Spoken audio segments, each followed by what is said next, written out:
Good morning and welcome. We are the Rogue Valley Unitarian Universalist Fellowship in Ashland, Oregon. We go by the name of ROOF for you, those of you who've never been here before. My name is Marcia Sandler. I've lost my name tag 3 times now. I don't know if that's the charm, but I don't have a name tag, so that's why you'll see me not wearing one. I encourage you to wear them because it helps us get to know each other better. I'm a part of ROOF because I believe very strongly in our mission. And the part of the mission that I want to talk about today is engaging in the work, because that is something that we all are called to do as part of our mission. And some of us engage in the work by preparing and presenting worship services. Some of us engage in the work by throwing money in the collection plate. Some of us engage in the work by various committees, by singing in the choir, playing the piano. The opportunities are pretty big if you want to engage in the work, and I encourage all of you to do that. I especially want to put in a plug for the upcoming Holiday Crafts Workshop that is coming in just a little over a month and requires an army of volunteers. You don't have to be crafty. You just have to be able to commit 2 or more hours to helping out with that event. We need everything from ticket takers and sellers to people who want to participate with the craft and might need some instruction, and that's okay too. So I encourage all of you, new or old, to consider how you might best engage in the work of this fellowship. We'd like to welcome you to our service. We are a congregation that has a minister, but he is on sabbatical. The Reverend Sean is not with us in physicality, but I'm sure is with us in spirit. So I just wanted to again make that clear for people who might have not been here before. I'd like to welcome you to this service. We want to especially thank the stream team in the balcony that allows this to go online and out to the world, and the members of the neighborhood team who welcome us with all kinds of yummy treats after the service and provide the coffee hour. We invite you to sign up for our mailing list on roof.org. You will receive a weekly email that gives you all the information you need to make your decision about whether you'd like to join us in person or online for Sunday. You will also learn about other wonderful things going on at Roof. This says informational meeting after coffee. Yes. Okay, there's an informational meeting after coffee. It says it right here in my notes. We are glad you are with us for this service and invite you to join in that mission of embracing diversity, empowering connection, and engaging in the work. We begin each service by acknowledging that our building is built on land that didn't belong to us originally, may not belong to us now, morally, I'm not sure about that. But it was the sacred land of the Cow Creek, Umpqua, Takelma, Shasta, and Lagawa people. We remind ourselves that Indigenous people are a part of our community, and they continue to experience the effects of colonization. We are committed to fighting for the work and dignity of all people, including Indigenous people, both in our community and around the world. These services are part of that work. Welcome again, and thank you for being with us. The first Sunday of the month, we begin with an offering for the Ashland Food Bank. As I'm sure you're all aware, this is a stressful time for people who are close to food insecurity, and we need to be as generous as we can be when you think of all the people that are possibly going to lose their access to food except through things like the food bank. So please give as your heart and pocketbook allow.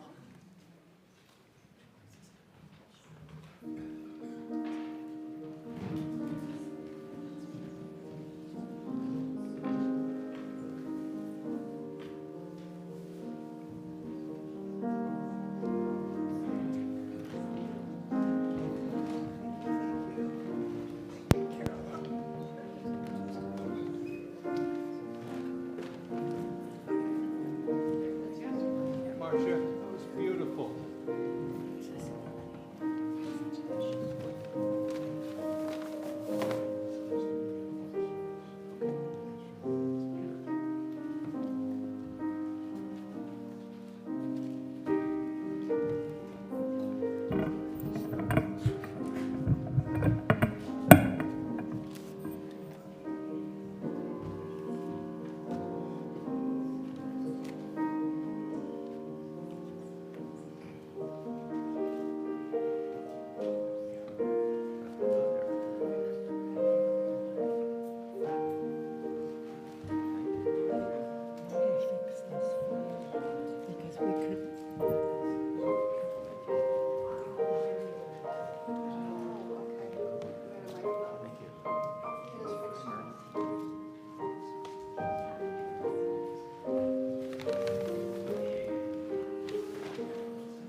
Thank you to everyone for giving. We appreciate it, and those who will receive it will appreciate it even more.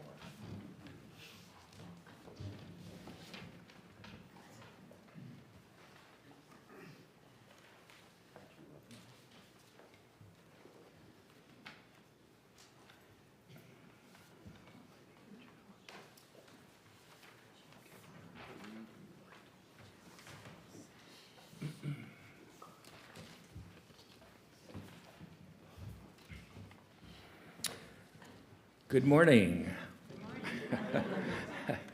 I'm Alan Hirsch, and I'm happy to be a part of this service today, and I add my welcome to Marcia's. I'm so glad you've made time to be with us. I do want to mention just briefly that the informational meeting after this will be for financial, how we resolve our financial issues here, including our house next door, Emerson House. So I encourage you to stay for that.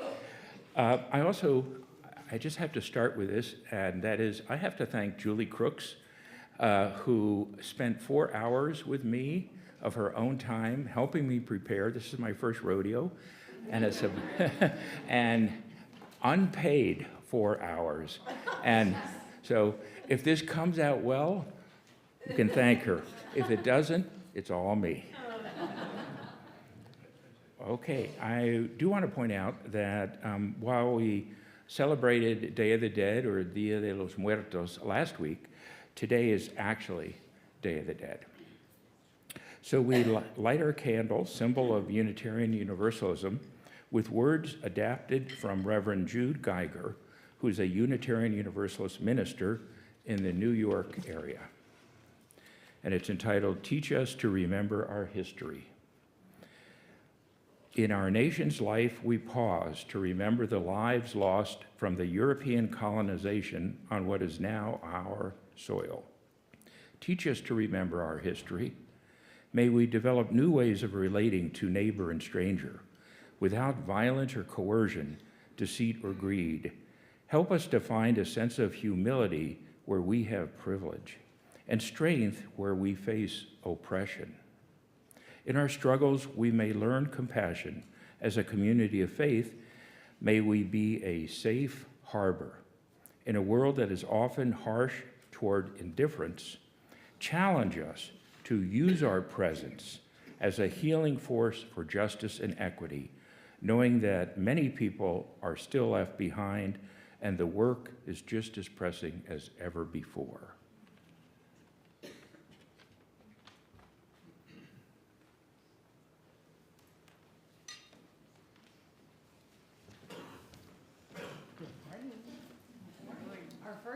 Hymn this morning is in your gray hymnal, number 360, Here We Have Gathered. Please rise in body or spirit. I turned my mic on. Oh, wait, hang on. Is it on now? Hello? Good. There we go. Okay.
Good morning, everyone. Good morning. Hi, I'm Lori Nichols, and I'm a member of the anti-racism team here at Roof.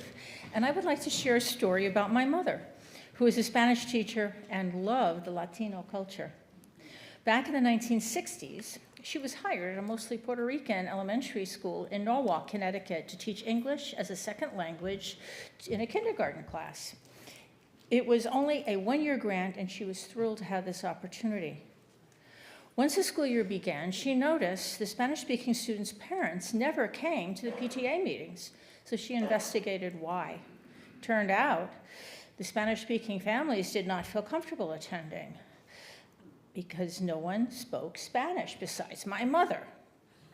So she sent notes home with her students in Spanish about their children, and inviting their parents to attend. Within a few months, she had 100% of her Spanish-speaking students' parents attending PTA meetings where she spoke to them in Spanish about their children, making them not only feel welcome, but letting them know that they truly belonged there.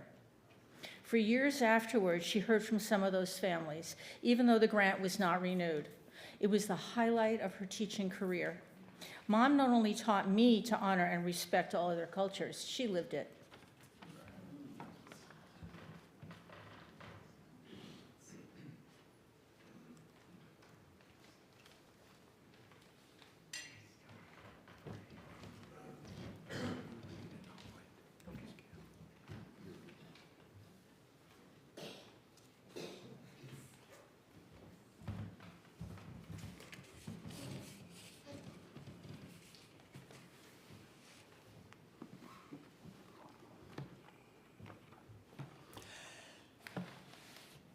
It is our practice each week to light a candle for peace. We take this moment to call into mind our commitment to peace of mind, peace in our homes, peace in our communities, and peace in the world. Today's words are from the Gray Hymnal, number 505. Let us be at peace with our bodies and our minds. Let us return to ourselves and become holy ourselves.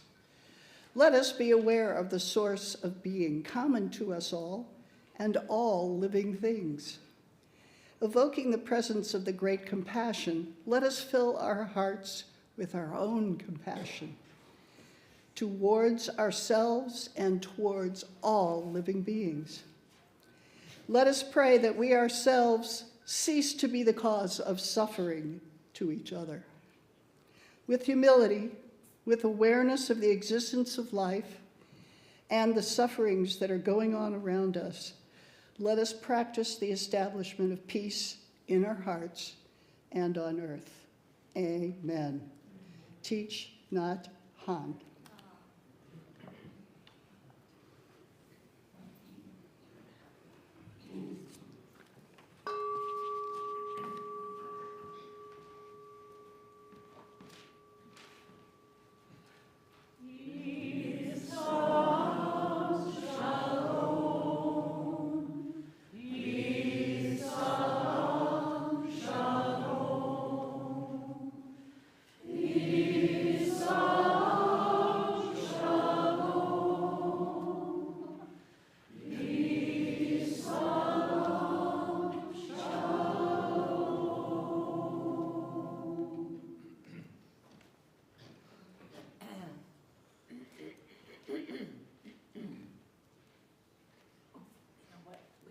Story today. So, we're going to sing the children out. If there are any children that would like to go to their classrooms right now, that would be perfect.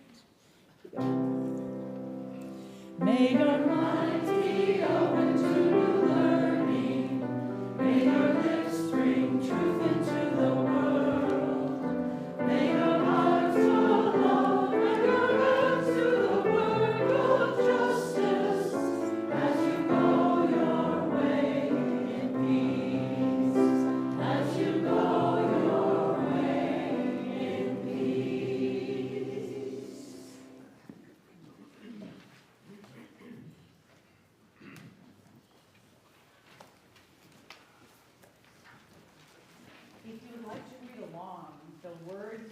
piece are in the insert of your order of service.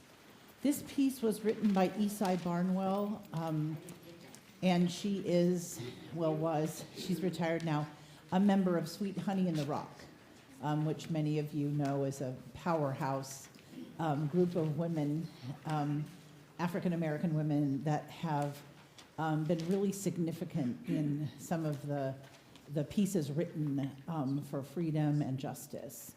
And this piece, if you notice, has a pulse that runs underneath it. Carola. And the pulse that runs underneath of this is like a heartbeat, so listen for that. It's very quiet.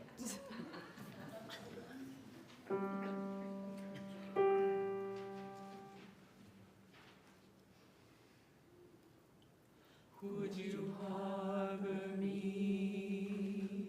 Would I harbor you? Would you harbor me?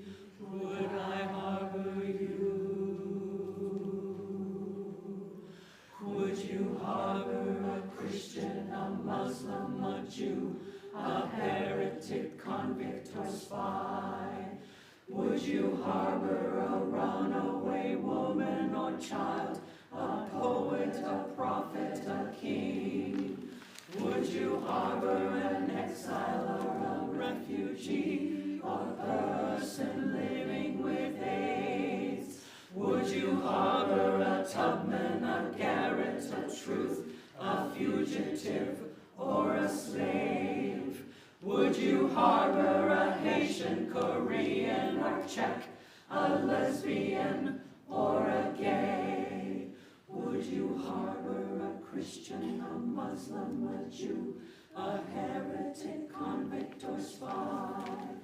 Would you harbor a runaway woman or child, a poet, a prophet, a king? Would you harbor an exile or a refugee, or person living with AIDS? Would you harbor a Tubman, a Garrett, a Truth, a fugitive, or a slave? Would you harbor a Haitian, Korean, or Czech, a lesbian, or a gay? Would you harbor me? Would I harbor you? Would I harbor you? Would you harbor me? Would you harbor me? Would I harbor you? Would you harbor me?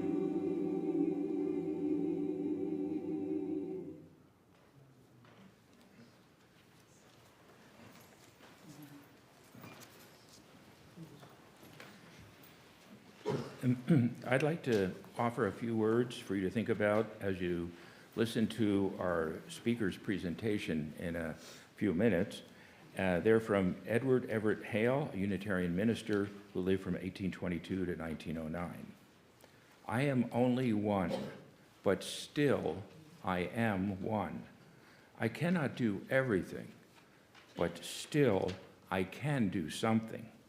And because I cannot do everything, I will not refuse to do something that I can do.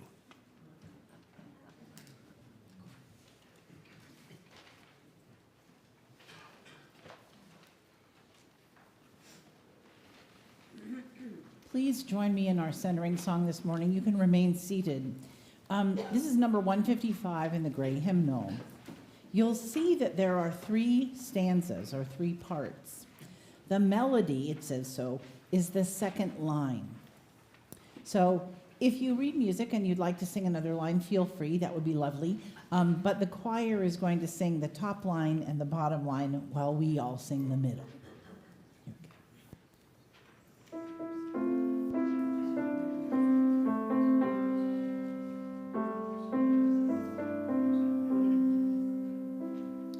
Circle round for freedom, circle round for peace, for all of us imprisoned. Circle for freedom.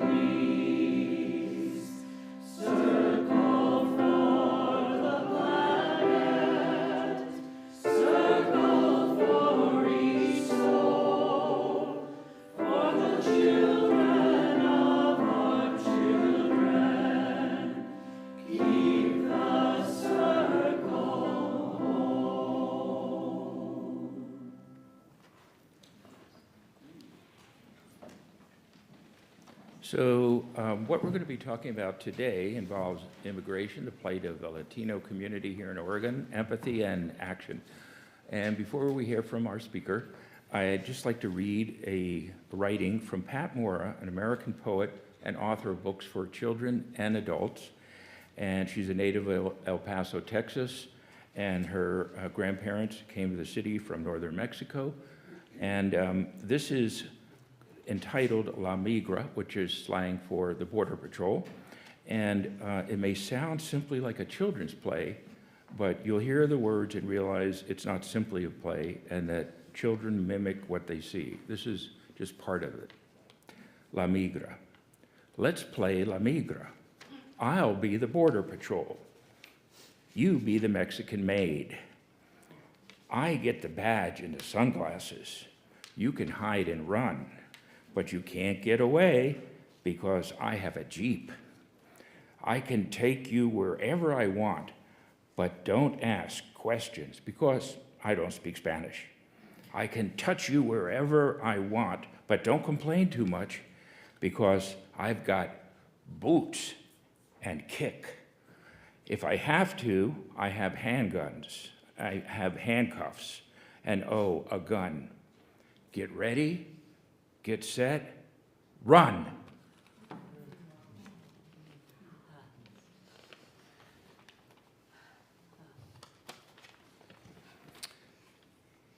Okay, with that, I would like to present our speaker, Dr. Alma Rosa Alvarez. She's lived in the Rogue Valley for 29 years. She's a professor of English with a specialty in Chicanx literature, and she and her husband, immigration attorney, have helped begin the Spanish Mass at Our Lady of the Mountain, a worship community they're still active in.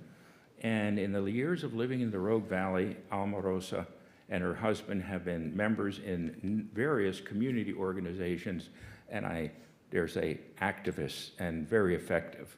And it is with my truly great pleasure to introduce our speaker today, Dr. Alma Rosa Alvarez.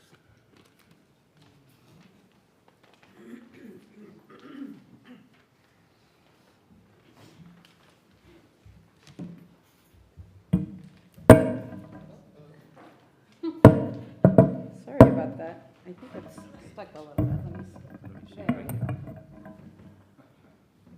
All right.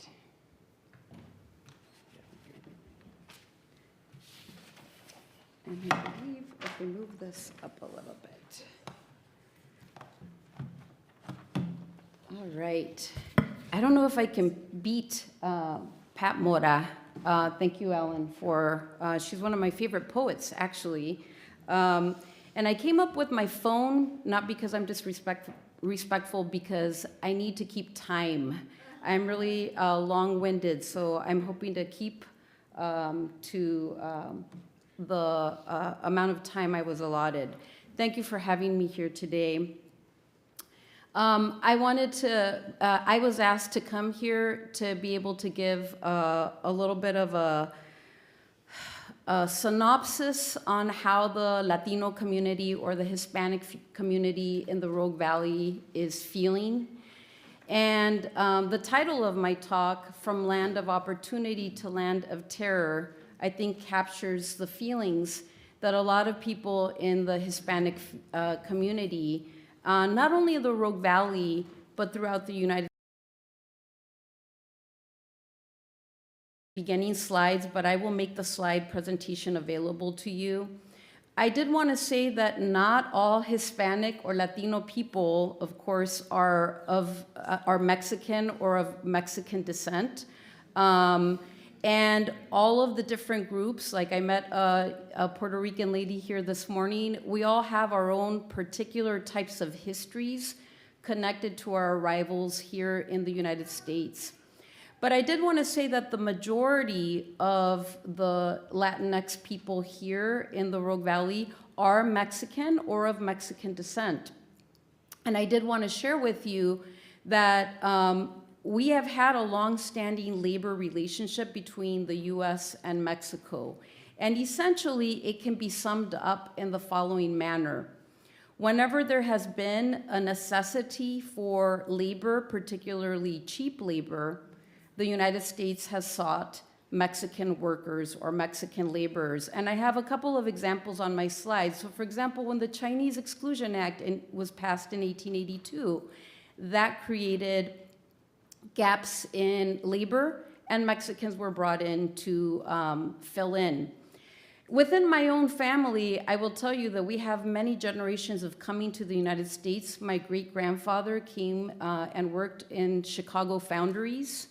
My grandfather came during World War II to work in the fields, potato fields in Idaho.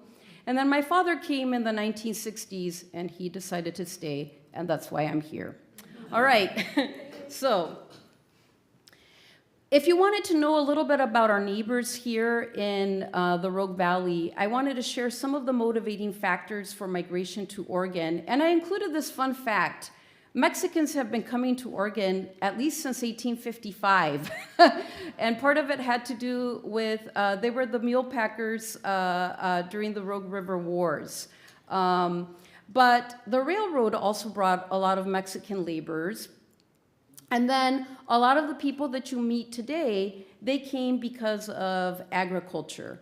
There was a necessity in this valley for pickers, and people came. Fun fact, I met someone from Honduras, and whenever I meet someone who's from Centro America, I'm always like, how did you get to Oregon?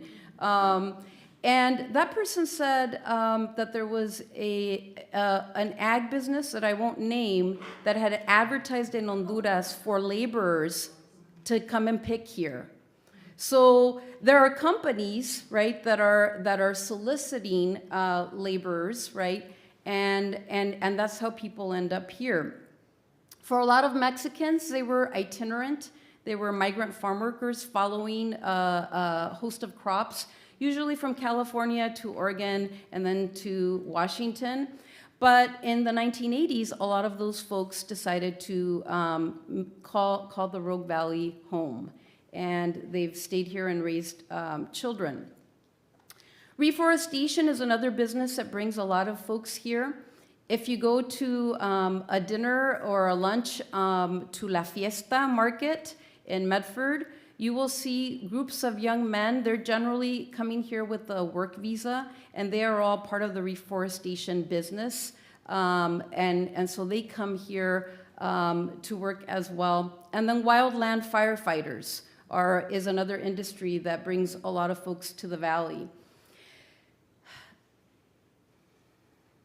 A lot of times we have male workers that come here, and then they leave families behind.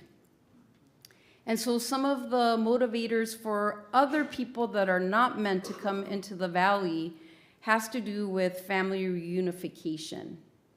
Families experience a trauma when they are separated due to work issues. And sometimes those families are re-traumatized back home if they're in communities where other people are like, hey, there are single women and children, we can take advantage of them, right? So sometimes these families come to reunify with their husbands, sometimes without documentation. And that leads to families that are of a mixed status family, right? Some people, when they reunify, have status. That was a case of my mother and my grandmother and my youngest aunt. My grandfather left Mexico in 1952, and my mother and her sister and my grandmother reunified with my grandfather in 1966. So they had spent all of that time living apart. My grandfather would send remissions, money, to help support his family, but eventually in the 1960s, my mom and her sister and my grandmother came. The other sisters had already gotten married, so part of the girls stayed back home in Mexico. Migration patterns also account for or are motivating factors for people to come here to the Rogue Valley. So it could look something like this. A brother comes, he has a successful time here, and another brother is maybe less successful back home, and he decides to try his luck here in the United States. And he has already a connection, a hookup, right, with a brother. And so those are some of the motivating factors. For women who come and maybe don't have status, working in the hospitality industry is really popular, as doing cleaning motels and that kind of work.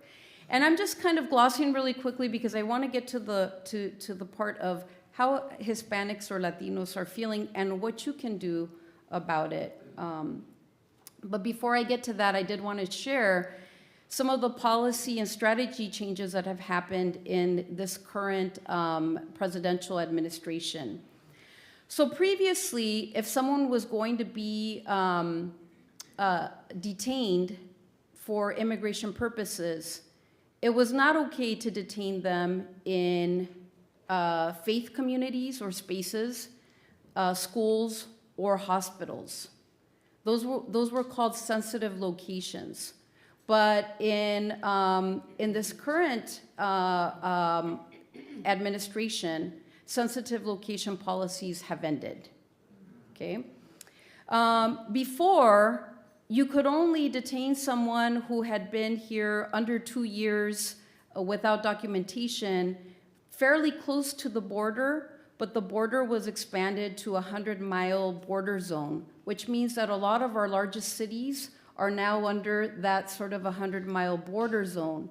And the argument is being made to say that every part in the United States is a free-for-all in terms of the border. There's been an expansion of expedited removal. That means that people's due process, their day in court is being removed, and people are being coerced to sign self-deportation or forms. There was a passage of the Lake and Riley law, which expanded what a crime is. So if you were, I don't know, like 12 and you went on a dare and stole a piece of candy, but you're now a 40-year-old person and you were like, oh my gosh, I can't believe I did that, and you don't have documentation, you are now seen as a criminal because of the passage of the Lake and Riley law, okay? There's now mandatory detention in some states. So that means that immigration courts are denying bond determination hearings. So if I'm apprehended because I don't have status, I generally would have the ability to bond out and be released. But now some immigration courts are denying the bonding, and a person is detained until they have their day in court. In Oregon, what is happening is people are detained, and then Oregon is still bonding people, but what ICE is doing is they're detaining people and then transferring them to Washington, and Washington is denying bond determination hearings. The hope is that people would get desperate in their detention and self-deport. And as we all know, there's been a lot of targeting of democratically run cities with a lot of mass deportations, and then these awful names, right, like Operation Midway Blitz, like in Chicago, all right? And then in addition to all of these things that I've mentioned, there's been the sowing of seeds of terror in fearing that you might be deported not to your country of origin, but to some other place. So we have the story of Jose Manuel Bastidas, who was deported and disappeared in the CICOT prison in El Salvador. He disappeared March 15th, 2024. And we've probably all seen those really awful videos of El CICOT, right? Just where people are having their hair shaved off and they are being homogenized and put in what look like, pens, right? With overcrowding and so forth. So if we think about how people are feeling in the valley, people are terrified. I go to a faith community, and we've seen a decline in our numbers because people are afraid to do ordinary things. People are afraid to take their children to school. People are afraid to go grocery shopping. People are afraid to go to their religious services. People are afraid to are afraid to go to Starbucks. There was a rumor that ICE was going to Starbucks, and people were like, "Don't go to Starbucks," right? So just really ordinary kinds of things that people engage in, people are afraid to do, right? I occasionally talk to a couple of the folks after Mass who have this fear, and sometimes they're paralyzed and they don't come to Mass every Sunday. They're like, I couldn't do it today. I was afraid. And if people hear that there are unmarked cars or someone was arrested, then we don't see them, right? But I wanted to also explain that some of the folks that are afraid are even folks you would not expect to be afraid. In this particular administration, because of how hyped up the social media is on arrests, Homeland Security is producing a lot of videos where there's a lot of sort of adrenaline and hype about arresting people, even people that are here legally, that are legal permanent residents, and even naturalized citizens are afraid. I know someone here in the Rogue Valley who is in leadership, in a leadership role, and is a naturalized citizen and is terrified of being mistaken for an undocumented person. My elderly relatives that have been citizens since the 1980s do not leave their houses without their adult children that speak English without accents. This is a fear that people are experiencing currently. So here's a part of what you can do to help. I noticed today with a lot of happiness that there are a lot of Spanish speakers in your community. Hooray! Thank you so much for welcoming me and saying hello to me in Spanish. If you speak Spanish, please follow the news on Univision, Televisa, or another Spanish language outlet, because our news coverage is not parallel or the same.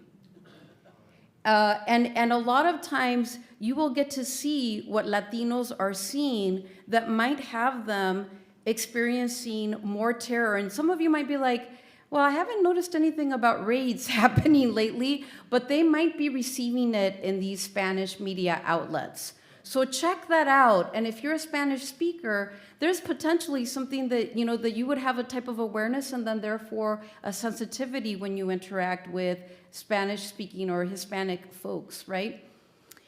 And then there are some basics that I think in this community I sense that you probably already do. Invite neighbors in, get to know them. If there are Latinos in your lives, be neighborly, right? Ask them, are you okay? Is there anything you want to share? It's a fine line though, right? We don't want to be like prying, but I get a sense that this community has really great intuition about how to ask those kinds of questions. Actively listen to what your neighbors are saying so you can hear their needs. Some of your neighbors, all they need is to be heard. All they need is to be seen. They don't even need necessarily monetary support or grocery support, but they want someone to say, I hear why you're terrorized. I understand, or I feel bad for that. How can I help you?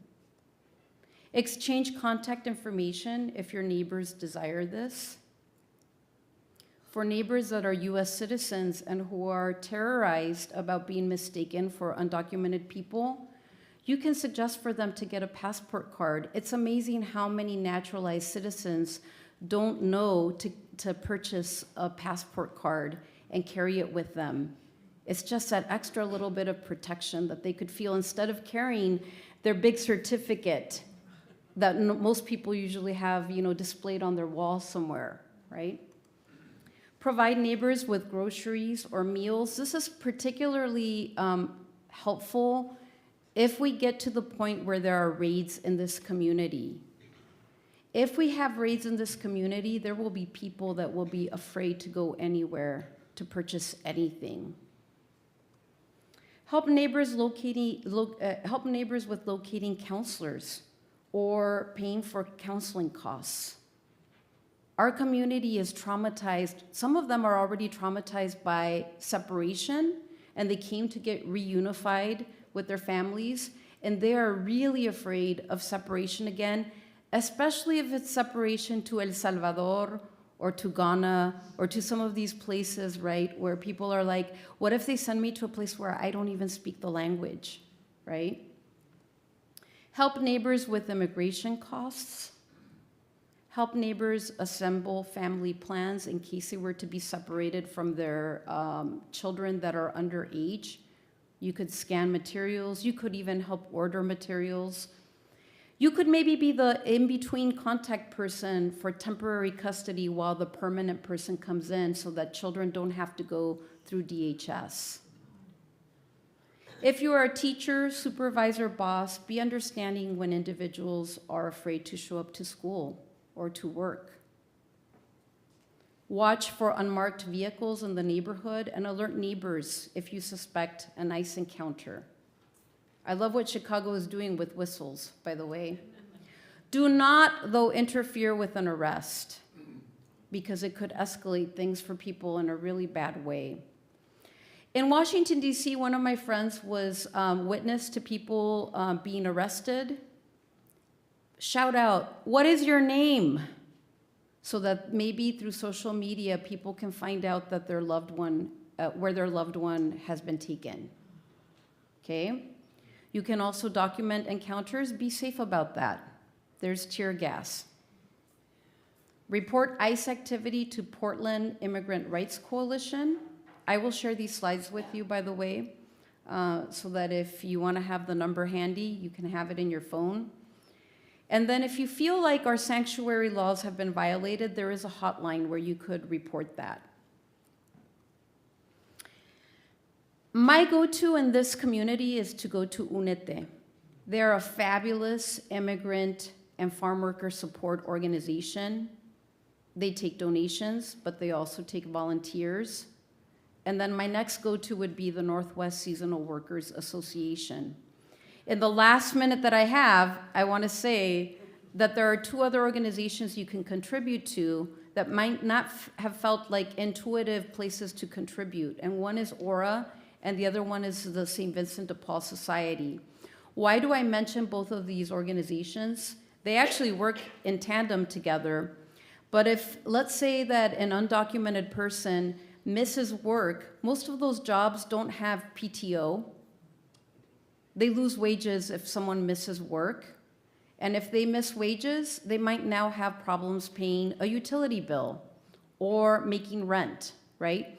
Both of these organizations help support people with utility and rent.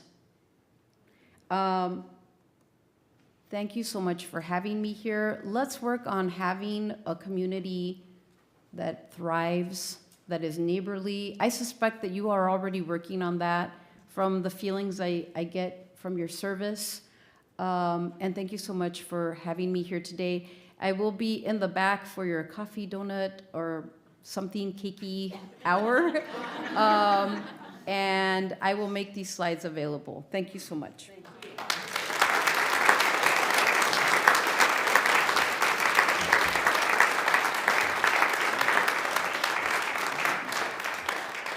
Okay, and so now I want to thank Dr. Alvarez. As you heard, she's going to be in the back for coffee hour. She's consented to do that. Please take advantage of her being here. Okay, now we're going to do our offering. So in the spirit of both joy and gratitude, each week we take an offering to support the mission and work of our congregation. Your generosity provides the vast majority of the financial support for the programs, services, outreach, and staffing of our congregation. Your giving is immediately put to work, putting our principles into action in our community and beyond. If you are joining us online, you'll soon see instructions for giving on your screen. If you are in the Great Hall here, you can place your gift in the offering baskets that we'll be passing around, or use the QR code on the back of your order of worship to give electronically. If you need support, please contact our caring team using the form on rvuuf.org. They'll get back to you as soon as possible to find out what you need and how they can help. We'll now give and receive our morning offering.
We thank you for these gifts and all the gifts you give to us.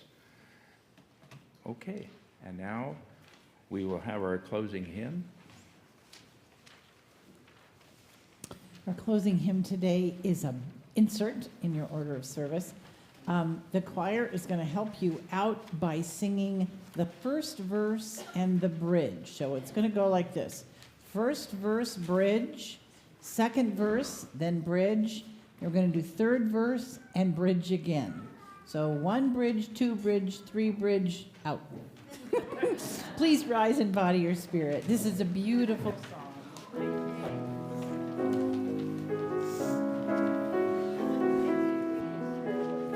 And Joyce Poley is a Unitarian in Vancouver. Someday every door will be opened. Someday there'll be no lock or key. Someday every chain will be broken, and all of the people someday will be free. As free as the wind or the waves in the sea.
Thank you.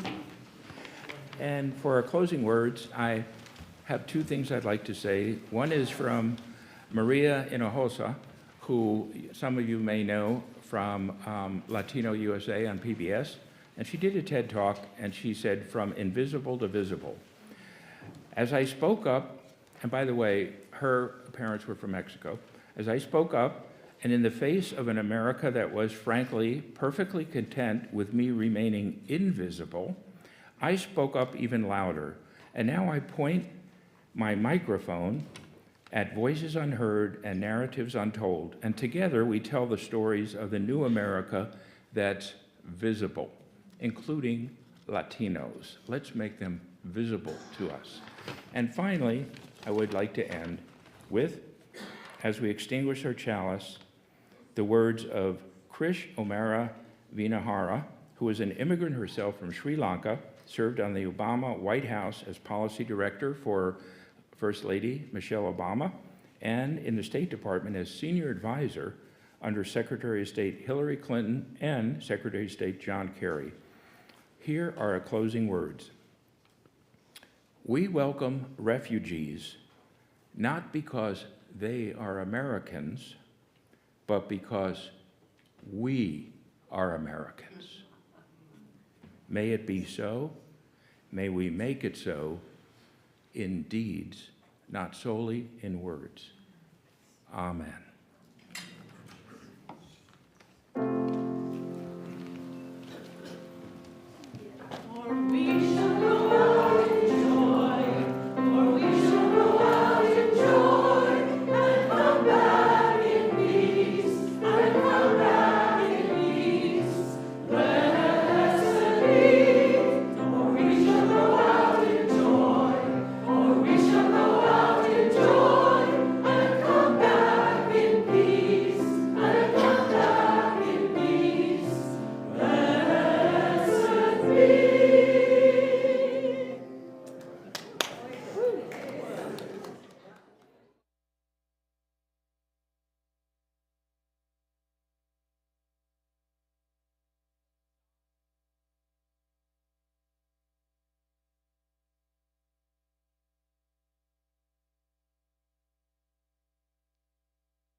Yeah.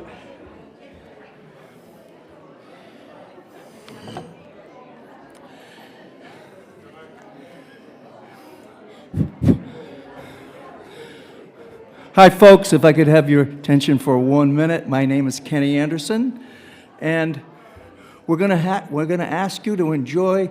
And that was a wonderful service, and thank you so much, Dr. Alvarez and Alan, for a beautiful, beautiful service. So we're going to ask you to enjoy your coffee and sandwiches. We've given you a little more because we want to feed you today so that you can stay for the gathering right after coffee hour, coffee time, which is an alternative that we're proposing to our financial difficulties. Instead of involving the sale of our assets and liquidation of Emerson House, we have an